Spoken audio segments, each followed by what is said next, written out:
Impanuro TV, ishakiro ry'amakuru yizewe.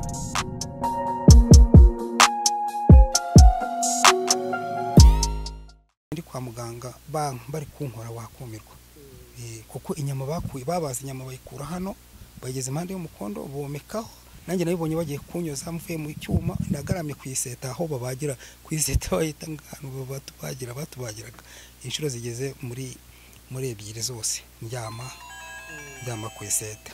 Urakoze ngagiye kuzimya icyuma niko nabashije kubyumva ubwo ronga agiye kugicungira umutekano nkuko nabashije kubyumva ubwo icyo cyuma ngo kiba kimukasa izo ntoki yahavanywe n'abandi bagenzi be. Kuri ubu haba kampani yakoraga ya Highsec ndetse n'icyo kigo yarindiraga icyo bari kumufasha muri ubu burwayi. Cyewe ntacyo nabashije kubona usibye umuntu wadusuye mu bitaro ariko nabwo nta kintu nabonye yadufashije kuko n'amafaranga n'imiti yagendaga bantuma kwa muganga hanze imyinshi mfite n'impapuro zayo ninge narigwanagaho n'iyi saha nta kintu na kimwe nabonye bamariye. Nari ngiye kujya mu wa kane bihuza nuko papa yahuye n'iyo manuka yo guhura n'ubumuga nta bushobozi bwo kubona uko njya ku ishuri biba ngombwa ko nguma mu rugo kuko ari nge mukuru wari uhasigaye kandi mama wanjye ariwe witaga kuri papa.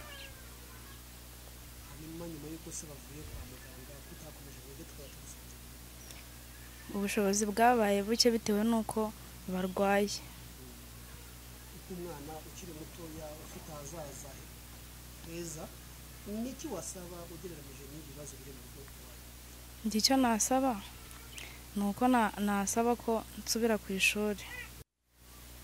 Murakoze ngewe ubundi ndabibabwira kari ku muri rusange nitwa Hakizimana Gaspard ntuye mu karere ka Bugesera mu murenge wa Rweru mu kagari ka Batima mu mudugudu wa Twinyange. Ngewe rero kuba mu Nsanza ni ibibazo by'uburwayi nagize mu kazi nakoraga. Uko byagenze rero ndi umusekirite we company bita Highsec. Highsec nahantu nakoraga tuba turi mu kazi noneho aho nakoreraga ubwo nza kugira ikibazo kigendanye nuko nabonye imashini yaka.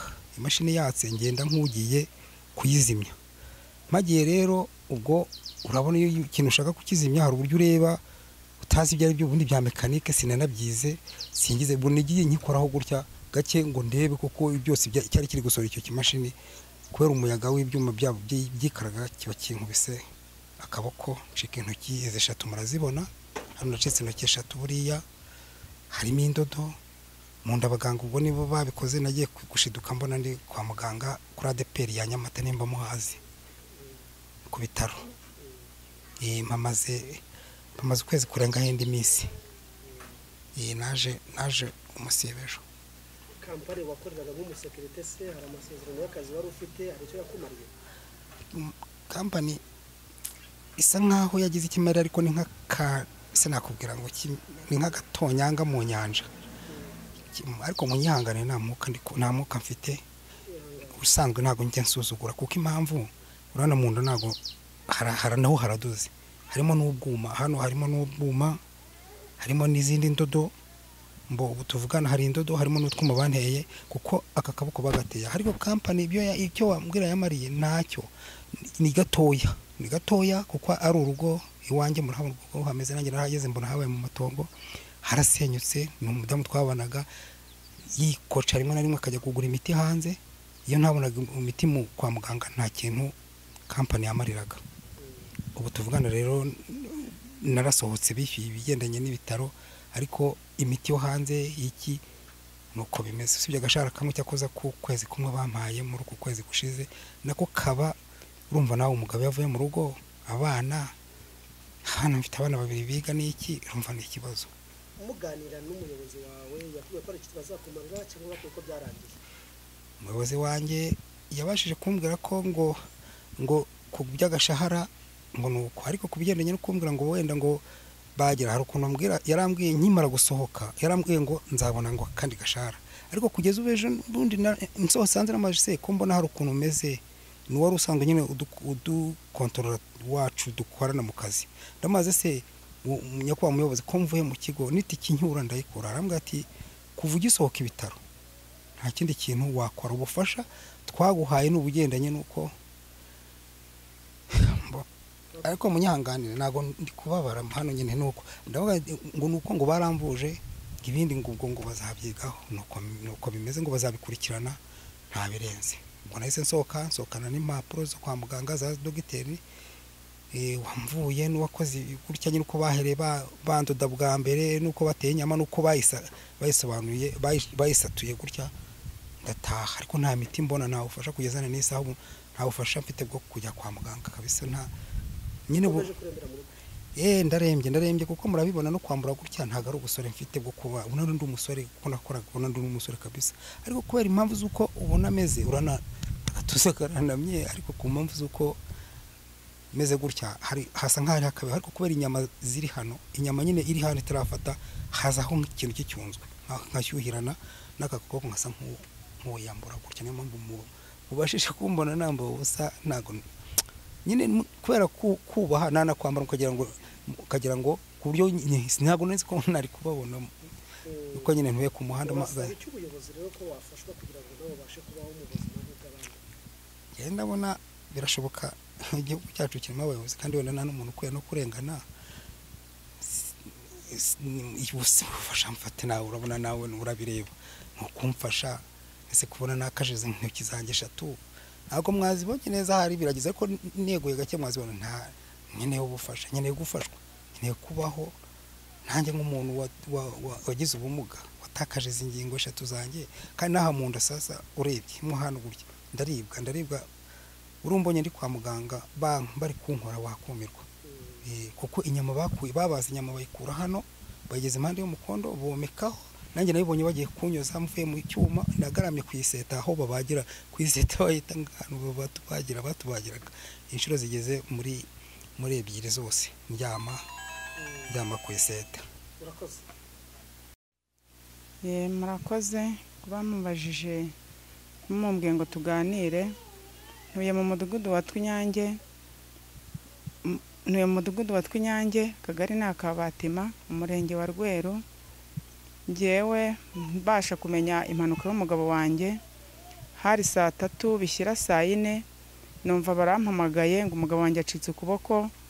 Ubwo barambwira ngo nihute cyane ngo ku bitaro by'ahantu bita Gashora. Ubwo nta kindi kindi nakoze nahise ngenda nsanga barahavuye mpita ngera Nyamata nsanga ibyo bavuga koko ni ukuri nuko byagenze nsanga yagize impanuka koko nsanga akaboko karapfutse ari kuvirirana.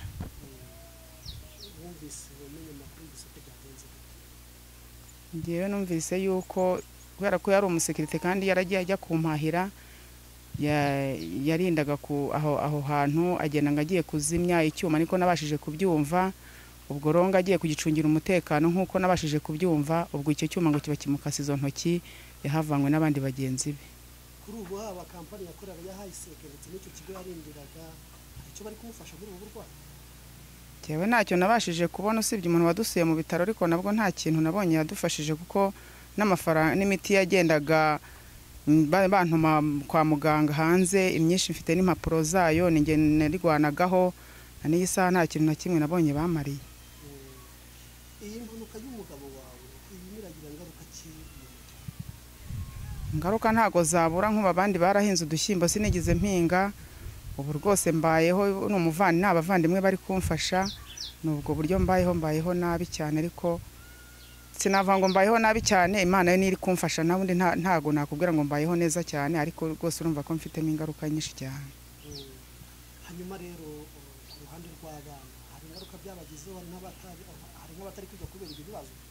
Benshi cyane rwose barahari nk'ubwo nahise njya kwa muganga hari umwana nashakishaga ukuntu yajya kwiga ugiye kwiga mu wa 4 yaravuye mu wa 3 ubu yahise asigara ku rugo njya kurwaza ise na n'iyi saha ntabwo ari kwiga. Uretse izo ngaruka zo kuba amashuri yarahagaze n'imibereho ubundi ubu kumwitaho ukora ya mikoro kugura imiti ayo matike akoroheye? Ntago binyorohera rwose ni nkuko kose nyine no kugenda mfundikanga ariko nkagerageza gushakisha ukuntu namuvuza kuko ari umutware wanjye. Hamwe n'ibyo bibazo byose uri kunyuramo iki wasaba haba iyo kampani yakoreraga ndetse n'izindi nzego mu rwego kugira ngo mufashwe umuntu akire burundu ndetse anahabwe ibyangombwa nk'umuntu wakomerekeye? Kuko abo bantu nge ntabo nigize mbona ngo baze banampumurize keretse mbonye nk'izindi nzego zikanyunganira zikangira inama. yewe ikintu nasaba ni uko nakwiyegereza nk'ubuyobozi nkashakisha ukuntu yenda nabugeraho bukangira inzira nanyuramo nkareba ukuntu urugo rwanjye rwakongera rukagenda neza nkabona n'ukuntu najya muvuza kuko n'undi arara atakaribwa cyane. Murakoze. Amazina yanjye ni Niyomufasha Sophia, imyaka mfite ni 17. Sophia, ko tugusanze muri butari kujya kwiga kubera iki bifitanye isano n'impanuka y'umubyeyi wawe? Yego.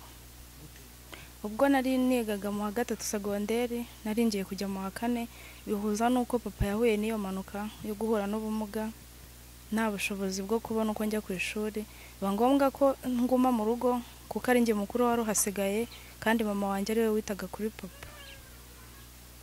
Hanyuma nyuma y'uko se bavuye kwa muganga kutakomeje uburyo twaba tugusanze? Ubushobozi bwabaye buke bitewe nuko barwaye.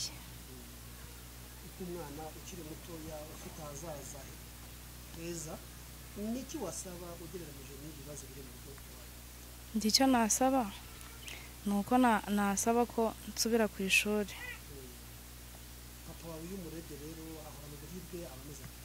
Papa wanjye ahorana uburibwe cyane, sinabasha kuba namubwira ngo nkeneye kujya ku ishuri kuko mba mbona nawe arembye. Murakoze. Yego.